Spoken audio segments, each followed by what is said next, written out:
Minha nora olhou diretamente nos meus olhos e gritou: "Você não é nada sem nós, Edgar." Aquelas palavras cortaram mais fundo que qualquer lâmina. Aos 68 anos, depois de construir um império do zero e sustentar 3 gerações da minha família, eu estava sendo tratado como um fardo inútil na minha própria casa. Mas o que ela não sabia naquele momento era que eu estava prestes a mostrar exatamente quem não era nada sem quem. Deixe-me apresentar. Meu nome é Edgar Mendes, tenho 68 anos e sou viúvo há 5. Passei 40 anos da minha vida suando para construir uma empresa de materiais de construção que hoje vale alguns milhões. Não nasci rico. Comecei vendendo tijolos de porta em porta, carregando sacos de cimento nas costas e dormindo em canteiros de obra para economizar dinheiro. Cada real que conquistei foi fruto de trabalho honesto e determinação inabalável. Sempre fui um homem de princípios simples: trabalho duro, família em primeiro lugar e gratidão acima de tudo. Minha Rosa, que Deus a tenha, sempre dizia que eu tinha coração grande demais para o meu próprio bem. Talvez ela estivesse certa. Depois que ela partiu, deixando um vazio enorme na minha vida, eu me agarrei ainda mais forte à família que restou. Achei que eles eram tudo o que me restava no mundo. Minha rotina sempre foi simples, mas me dava paz. Acordava às 5 da manhã, revisava os relatórios da empresa com uma xícara de café forte, lia as notícias do setor de construção civil e depois seguia para o escritório onde ainda trabalhava meio período como consultor. Não precisava mais trabalhar, é claro, mas o trabalho sempre foi minha terapia. Me mantinha ativo, útil, com propósito. Foi depois da morte da Rosa que meu filho Roberto e minha nora Carla apareceram com a generosa proposta de se mudarem para minha casa. "Para fazer companhia ao senhor, pai", disse Roberto com aquele sorriso que eu pensava ser de carinho filial. "A casa é grande demais para o senhor ficar sozinho", completou Carla, já olhando ao redor como se estivesse calculando o valor dos móveis. Eu aceitei de coração aberto. Estava realmente solitário, e a ideia de ter meus 2 netos, Lucas de 12 anos e Sofia de 10, correndo pela casa novamente me encheu de alegria. Achei que finalmente teria uma família unida sob o mesmo teto, como Rosa sempre sonhou. Como eu estava enganado sobre as verdadeiras intenções deles. Nos primeiros meses, tudo parecia perfeito. Jantares em família, risadas das crianças ecoando pelos corredores, a sensação de que a casa tinha vida novamente. Eu me sentia grato por não estar enfrentando a solidão da viuvez completamente sozinho, mas o que eu não percebia era que minha generosidade estava sendo interpretada como fraqueza e minha gratidão estava sendo confundida com dependência. Sem saber, eu estava prestes a aprender uma lição dolorosa sobre a diferença entre família de sangue e família de caráter. E essa lição mudaria minha vida para sempre. As primeiras mudanças foram sutis, como gotas de veneno sendo despejadas lentamente na água cristalina da minha confiança. Roberto, que sempre foi respeitoso e humilde, começou a chegar atrasado nas reuniões da empresa e a questionar minhas decisões com uma arrogância que nunca havia demonstrado antes. "Pai, essa estratégia é muito antiga", dizia ele na frente dos outros funcionários. "Precisamos modernizar, pensar no futuro." O tom não era de sugestão, era de quem já se considerava o dono. Carla, por sua vez, começou a reorganizar minha casa como se fosse a nova dona. Móveis que Rosa havia escolhido com tanto carinho foram realocados ou doados para dar lugar a decorações modernas que ela comprava sem pedir permissão. As fotos da minha esposa, que sempre estiveram na sala principal, foram discretamente movidas para lugares menos visíveis. "É para dar uma renovada no ambiente, Edgar", justificava ela quando eu questionava. "Essas coisas antigas deixam a casa com cara de museu." O que mais me incomodava era a forma como eles falavam sobre dinheiro na minha frente, como se eu fosse invisível ou já estivesse morto. "Quando a herança sair, vamos poder comprar aquela casa na praia que você viu no site", dizia Carla ao telefone com as amigas, bem alto para eu escutar.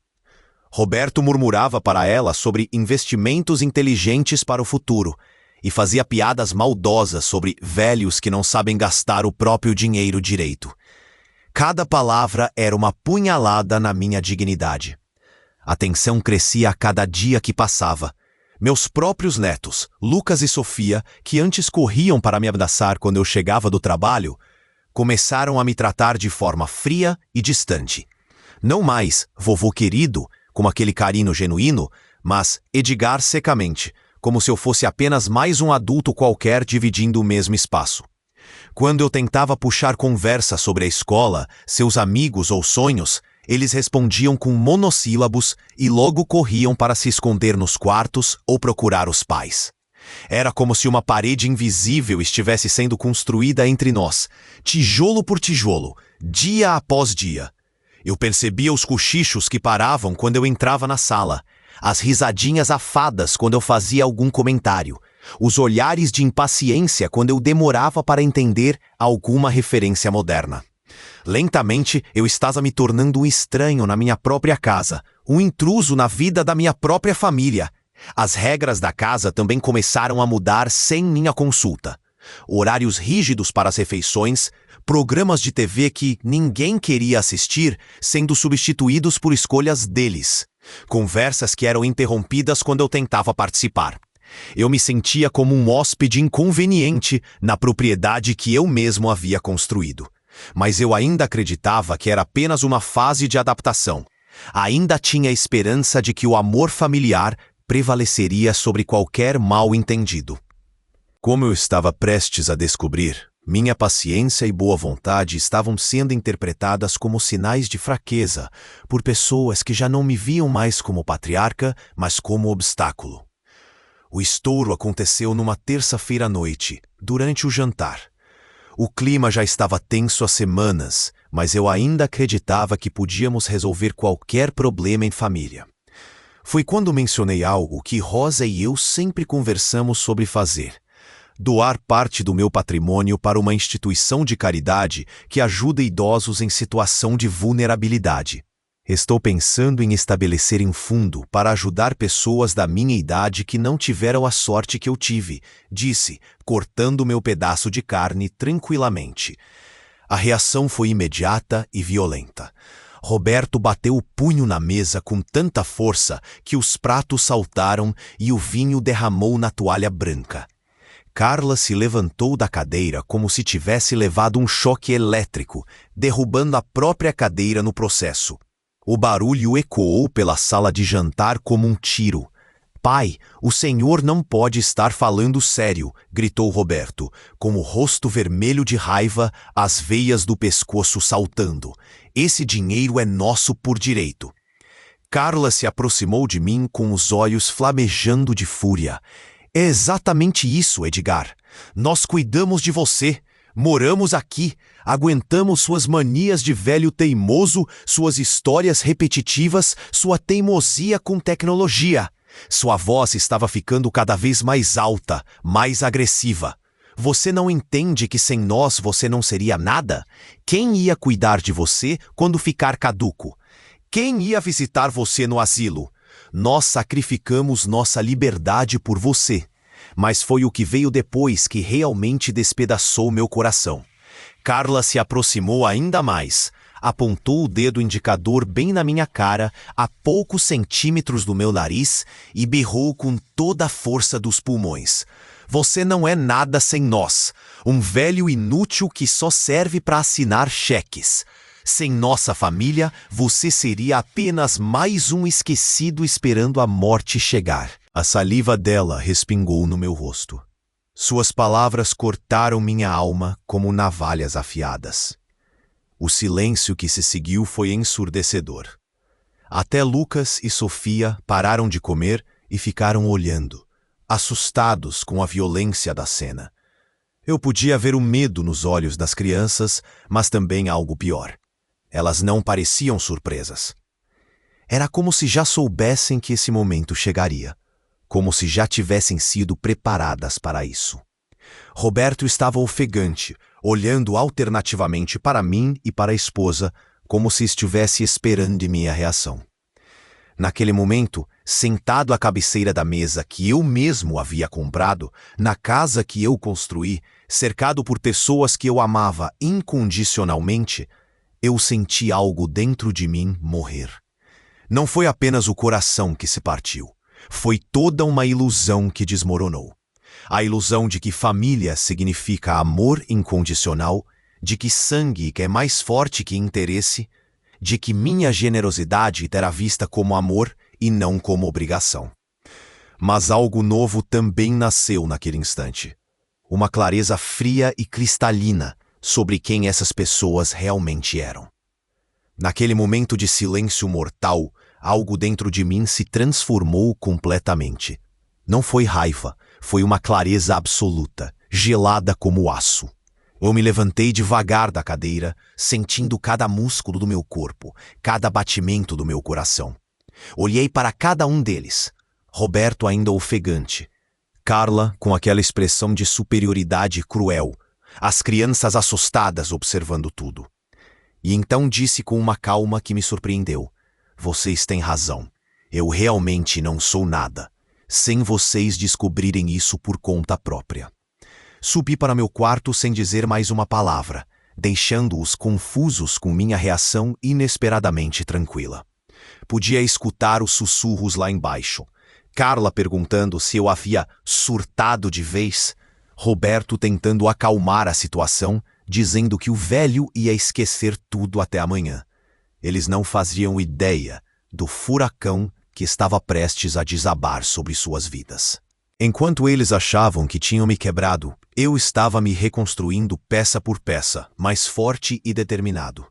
Naquela madrugada, enquanto a casa dormia em falsa paz, comecei a colocar em prática um plano que havia sido gestado no exato momento em que Carla me humilhou. Liguei para meu advogado pessoal, Dr. Augusto Ferreira, que era também um velho amigo dos tempos em que começamos nossos negócios juntos. Augusto, preciso de você aqui amanhã cedo, antes das 7. É urgente e completamente confidencial. Sua voz demonstrou preocupação imediata. Ele me conhecia há décadas e sabia que eu nunca exagerava. Estarei aí, Edgar. Pode contar comigo. Em seguida, abri meu notebook e comecei a fazer uma auditoria detalhada de tudo que eu havia dado para Roberto e Carla ao longo dos últimos 5 anos. Cada número que aparecia na tela me deixava mais impressionado com minha própria generosidade e mais indignado com a ingratidão deles. A casa onde morávamos estava integralmente no meu nome. O carro de luxo que Carla dirigia como se fosse dela, financiado por mim, prestações pagas religiosamente da minha conta. O apartamento que eles alugavam antes de se mudarem, eu quem pagava, pensando que estava ajudando eles a economizarem. A educação particular dos netos numa das melhores escolas da cidade, paga integralmente por mim, incluindo uniformes, material escolar e atividades extracurriculares. Até mesmo o cartão de crédito que eles usavam livremente para compras supérfluas estava vinculado diretamente à minha conta bancária. Férias na praia, roupas de marca, eletrônicos caros, restaurantes finos, tudo financiado pelo velho inútil que eles achavam que não era nada. Eles realmente não eram nada sem mim, mas era hora deles descobrirem isso da maneira mais educativa e dolorosa possível. Enquanto planejava cada movimento estratégico, eu sentia uma mistura estranha de tristeza e determinação. Tristeza pelo que nossa família havia se tornado, mas determinação absoluta para ensinar uma lição que eles jamais se tornaram a perder. O jogo estava apenas começando e eu tinha todas as cartas na mão. Na manhã seguinte, Dr. Augusto chegou pontualmente às 7 horas, como sempre fez em nossa longa amizade. Expliquei toda a situação detalhadamente, desde os primeiros sinais de desrespeito até a humilhação da noite anterior. Augusto me ouviu com atenção, balançando a cabeça negativamente a cada revelação. Edgar, preciso investigar mais profundamente as finanças deles. Tenho um pressentimento de que há mais coisa escondida do que aparenta. Suas palavras se mostraram proféticas. O que descobrimos nas próximas horas me deixou ainda mais indignado, mas também mais determinado a agir. Roberto havia aberto uma conta bancária empresarial em seu nome e vinha desviando pequenas quantias da nossa empresa há pelo menos 2 anos. Não eram valores alarmantes que comprometeriam as operações, mas suficientes para mostrar que a desonestidade já estava profundamente enraizada no caráter dele. Augusto me mostrou os extratos bancários que conseguiu através de seus contatos no setor financeiro. Pior ainda foi descobrir que Carla havia estado se encontrando regularmente com um corretor de imóveis dos mais caros da cidade. Ela havia mostrado fotos da minha casa, fornecido detalhes sobre a localização, metragem e benfeitorias, perguntando insistentemente sobre o valor de mercado e as melhores estratégias para uma venda rápida. Como se a casa já fosse dela, murmurou Augusto, mostrando-me as mensagens que ela havia trocado com o corretor. Mas o que realmente me partiu o coração foi descobrir que ela também havia consultado 3 advogados diferentes sobre direitos de herança antecipada e, mais cruel ainda, sobre como provar incapacidade mental em idosos para acelerar processos sucessórios.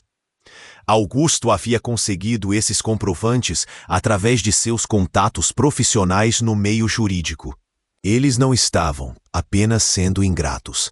Estavam ativamente conspirando para me tirar tudo enquanto eu ainda estava vivo. O golpe mais doloroso veio quando descobrimos que Lucas e Sofia já sabiam de grande parte dos planos dos pais. Numa conversa gravada acidentalmente pelo celular de Sofia, que Augusto conseguiu acessar legalmente através de uma ordem judicial preliminar, as crianças falavam naturalmente sobre quando o vovô morrer e como iam poder finalmente ter nossa casa própria na praia, igual a do filme. Meus próprios netos, que eu amava incondicionalmente, já me viam como um obstáculo temporário para a vida dos sonhos deles. Edgar, disse Augusto juntando todos os documentos numa pasta. Isso não é apenas ingratidão familiar. É uma conspiração orquestrada para tomar seu patrimônio. Legalmente, temos elementos suficientes para processar por apropriação indébita e tentativa de estelionato. Suas palavras ecoaram no escritório como sentenças de morte para qualquer ilusão que eu ainda pudesse ter sobre minha família. Naquele momento, eu entendi que não estava lidando apenas com parentes ingratos, mas com pessoas que haviam planejado metodicamente minha destruição financeira e pessoal. A guerra havia sido declarada há muito tempo. Eu apenas não sabia que estava sendo atacado. Com todas as evidências organizadas numa pasta que parecia um dossiê criminal, Dr. Augusto e eu elaboramos um plano detalhado e perfeitamente legal para mostrar à minha família qual era realmente o valor da minha presença em suas vidas. Edgar, vamos fazer isso de forma cirúrgica, disse ele, ajustando os óculos. Cada movimento será documentado e irreversível. Eles vão aprender na prática o que significa viver sem sua generosidade. Primeira medida, cancelei imediatamente todos os cartões de crédito, financiamentos e contratos que estavam em meu nome, mas eram utilizados por eles. O cartão que Carla usava para suas compras luxuosas? Cancelado. O financiamento do carro importado que Roberto dirigia como se fosse dele? Suspenso por inadimplemento programado. O plano de saúde particular que cobria toda a família? Descontinuado. Cada corte foi feito com precisão matemática e frieza emocional. Segunda medida crucial. Roberto foi oficialmente afastado de qualquer função na empresa, com todos os seus acessos e senhas cancelados imediatamente. Dr. Augusto preparou uma carta formal comunicando que, devido a irregularidades graves detectadas na gestão financeira, ele não teria mais participação nas decisões, lucros ou operações da empresa. Tecnicamente, ele nunca foi sócio, apenas funcionário de confiança. Então, legalmente, eu tinha todo o direito de demiti-lo sumariamente por justa causa. A terceira medida foi a mais impactante. Abri uma nova conta bancária em um banco completamente diferente e transferi todos os meus recursos para lá, deixando apenas o suficiente na conta antiga para cobrir as despesas básicas da casa pelos próximos 30 dias. Era como cortar o cordão umbilical financeiro que os mantinha vivos. Também retirei todas as joias de rosa do cofre da casa e as transferi para um cofre no banco, junto com documentos importantes, escrituras e outros valores. Simultaneamente, preparei o que seria meu movimento final, um aviso de despejo oficial, carimbado em cartório, dando exatos 30 dias para eles deixarem minha propriedade. A casa está em seu nome há 40 anos, Edgar, confirmou Augusto. Eles são apenas moradores temporários, sem nenhum direito legal de permanência. O documento foi redigido em termos jurídicos impecáveis, sem deixar margem para contestação. Por último, instalei discretamente câmeras de segurança em pontos estratégicos da casa. Não por paranoia, mas por precaução legal. Se eles tentassem danificar minha propriedade ou remover bens que não lhes pertenciam, eu teria evidências irrefutáveis. Augusto aprovou a medida como proteção patrimonial preventiva. Se eles achavam que você não era nada sem eles, disse Augusto, fechando o último documento, está na hora de descobrirem o que é viver realmente sozinhos, sem o velho inútil bancando tudo. Eu assinei cada papel com determinação, sabendo que estava prestes a ensinar a lição mais cara e valiosa que minha família jamais receberia. O palco estava montado para o maior choque de realidade de suas vidas. A bomba explodiu numa sexta-feira de manhã que eles jamais esquecerão. Carla saiu cedo para fazer suas compras habituais no supermercado mais caro da cidade. Encheu o carrinho com produtos importados e vinhos caros, como sempre fazia. Chegou no caixa confiante, passou o cartão de crédito e... recusado. Deve ser problema no sistema, pensou, tentando novamente. Recusado outra vez. Quando ligou para o banco, a atendente foi direta. Senhora, esta conta foi cancelada pelo titular principal há 2 dias. Quase no mesmo momento, Roberto chegava na empresa e encontrou seus acessos completamente bloqueados. O segurança na portaria, constrangido, entregou-lhe um envelope lacrado contendo uma carta de demissão por justa causa. Desculpe, Dr. Roberto, são ordens superiores, disse o homem, evitando contato visual. Roberto leu a carta ali mesmo, na frente de funcionários que ele havia comandado por anos, sentindo a humilhação queimar seu rosto como ferro em brasa. O celular dele começou a tocar insistentemente. Era a financeira do carro informando que o veículo seria recolhido devido ao inadimplemento. Eram ligações em cascata. Plano de saúde cancelado, conta do clube suspenso, cartão de crédito bloqueado. Em menos de 2 horas, toda a estrutura financeira que sustentava o estilo de vida deles simplesmente desapareceu como fumaça. Quando chegaram em casa, eu estava calmamente sentado na poltrona da sala, lendo o jornal e tomando meu café da manhã, como se fosse apenas mais um dia normal. Edgar, que diabos está acontecendo? Gritou Carla, completamente descontrolada, ainda segurando as sacolas do supermercado que ela não conseguiu pagar. Roberto estava pálido como um fantasma, segurando a carta de demissão com as mãos tremendo visivelmente. Eu dobrei o jornal devagar, coloquei a xícara no pires com delicadeza, olhei para eles com a tranquilidade de quem havia planejado cada movimento e disse: pensei bastante sobre o que vocês disseram na terça-feira. Vocês têm razão, eu não sou nada sem vocês. Então, resolvi descobrir exatamente quem vocês são sem mim. Minha voz estava calma, mas cada palavra caía como uma pedra num poço profundo. Foi nesse momento que entreguei o aviso de despejo. O papel oficial, carimbado pelo cartório, com timbre jurídico imponente, dava exatos 30 dias para eles deixarem minha propriedade. Carla arrancou o documento das minhas mãos como uma fera, leu rapidamente com os olhos esbugalhados e depois me olhou com uma mistura de terror absoluto e raiva descontrolada que eu nunca havia visto antes. Você não pode fazer isso. Nós somos sua família. Onde vamos morar? Como vamos sobreviver? Gritou ela, rasgando quase o papel em desespero. Roberto, tentando manter alguma dignidade, adotou uma abordagem mais diplomática. Pai, vamos conversar com calma. O senhor está magoado. Eu entendo perfeitamente, mas isso é loucura total. Podemos resolver tudo em família, como sempre fizemos. Mas era tarde demais para a diplomacia. O jogo havia mudado completamente de regras. Os dias seguintes foram um verdadeiro festival de manipulação emocional e tentativas desesperadas de reverter o irreversível. Primeiro, tentaram me convencer de que eu estava senil e tomando decisões completamente irracionais.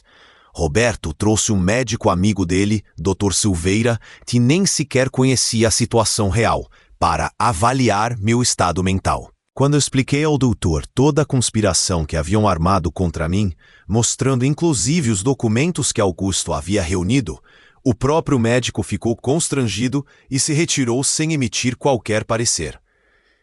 Quando a estratégia da demência senil falhou miseravelmente, partiram para o drama familiar clássico.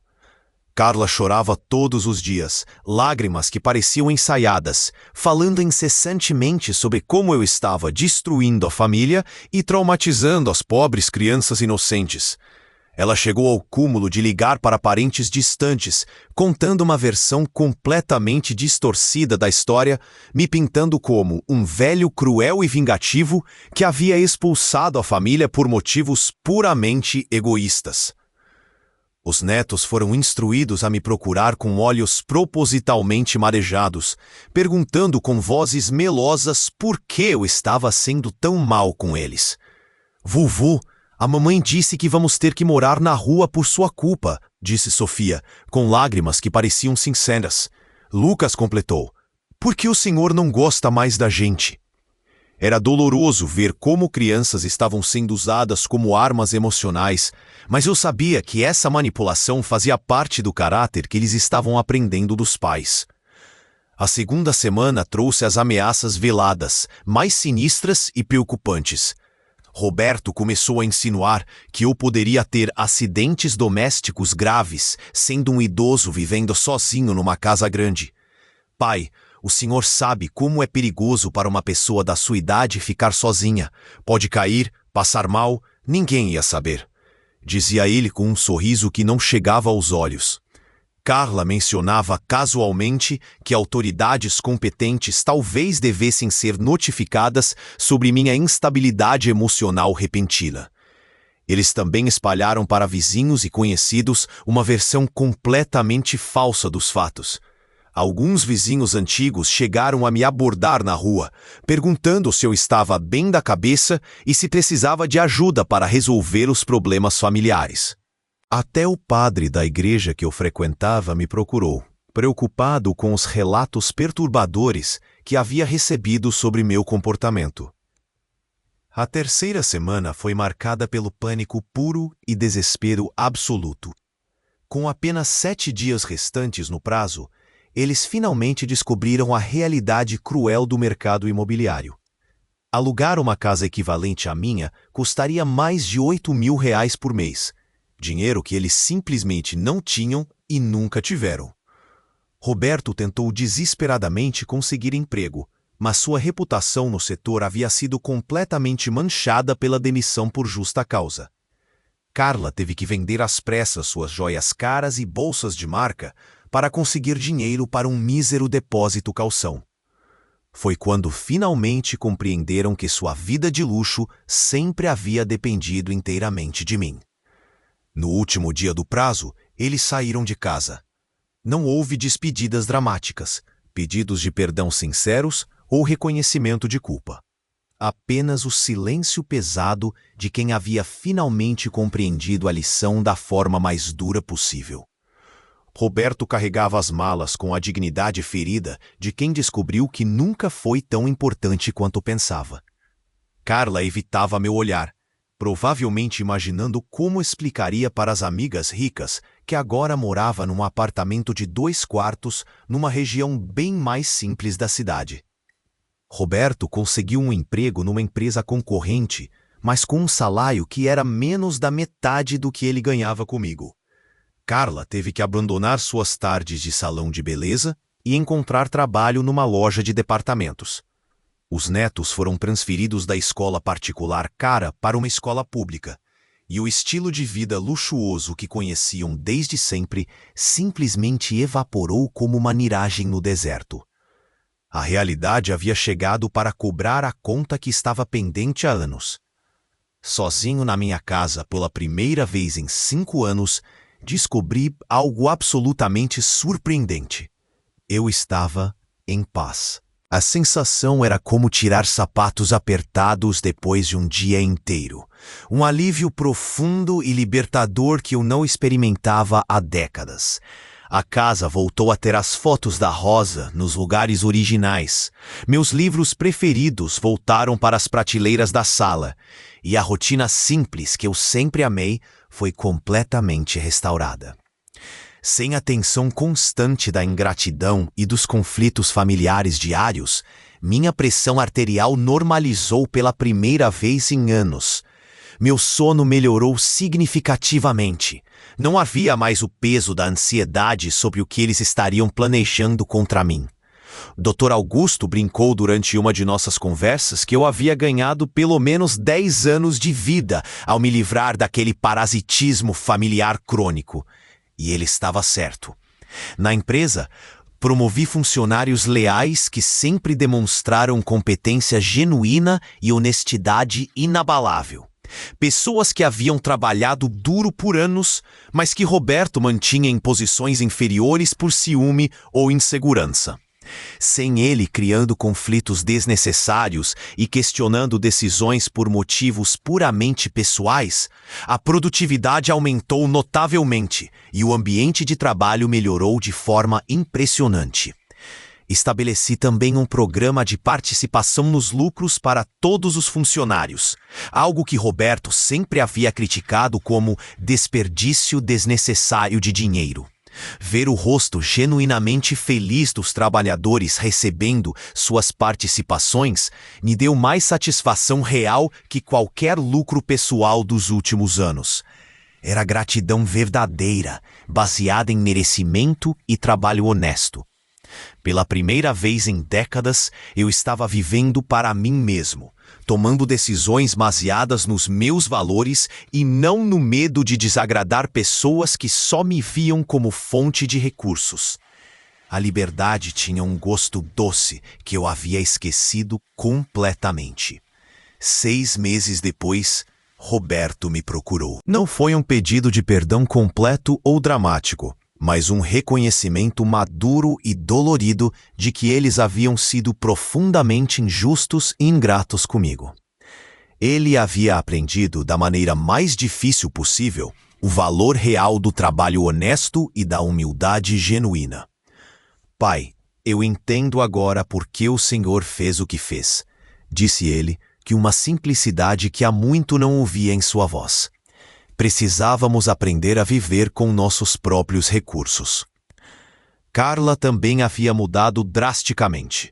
Trabalhando numa loja de roupas, descobriu pela primeira vez na vida o que significava ganhar o próprio dinheiro, agradar clientes difíceis e valorizar cada real conquistado com esforço. A mulher arrogante que me humilhara havia dado lugar a alguém mais humilde, mais consciente das dificuldades reais da vida. Os netos, curiosamente, estavam mais maduros e responsáveis depois de enfrentarem as limitações financeiras verdadeiras pela primeira vez. Eu escolhi conscientemente manter uma relação cordial, mas respeitosamente distante. Eles podiam me visitar, mas com horário marcado e sem nenhuma presunção de direito sobre minha casa ou meu patrimônio. Estabeleci limites claros como cristal. Se quisessem minha companhia, seria por amor genuíno e desinteressado, não por cálculo financeiro. Se eventualmente precisassem de alguma ajuda, seria como favor ocasional e merecido, não como obrigação automática ou direito adquirido. Essa nova dinâmica familiar criou algo que nunca havia existido antes: respeito mútuo verdadeiro. Eles pararam de me ver como fonte inesgotável de recursos e começaram a me enxergar como pessoa merecedora de consideração. Eu parei de ser o banco familiar e voltei a ser o patriarca respeitado que sempre deveria ter sido. Hoje, aos 69 anos, vivo uma vida simples, mas profundamente digna. Minha rotina inclui caminhadas matinais revigorantes, leitura de bons livros que alimentam minha alma, jantares tranquilos com amigos verdadeiros e trabalho voluntário numa ONG que ajuda idosos em situação de vulnerabilidade, exatamente a caridade que Rosa e eu sempre sonhamos em apoiar juntos. Descobri uma verdade libertadora: solidão não é estar sozinho. Solidão é estar cercado de pessoas que só te valorizam pelo que você pode dar materialmente, não pelo que você realmente é como ser humano. Quando você remove as pessoas interesseiras na sua vida, sobra espaço para relacionamentos genuínos florescerem. E você, que está me ouvindo agora, já parou para pensar honestamente se as pessoas ao seu redor realmente te amam? Ou apenas amam o que você pode fazer por elas? Às vezes, a maior demonstração de amor próprio é ensinar aos outros o seu verdadeiro valor como pessoa. Se essa história tocou seu coração de alguma forma, deixe um comentário contando sua experiência pessoal. E se você conhece alguém que precisa urgentemente ouvir esta mensagem, compartilhe este vídeo. Sua coragem de enfrentar a verdade pode inspirar outros a fazerem o mesmo.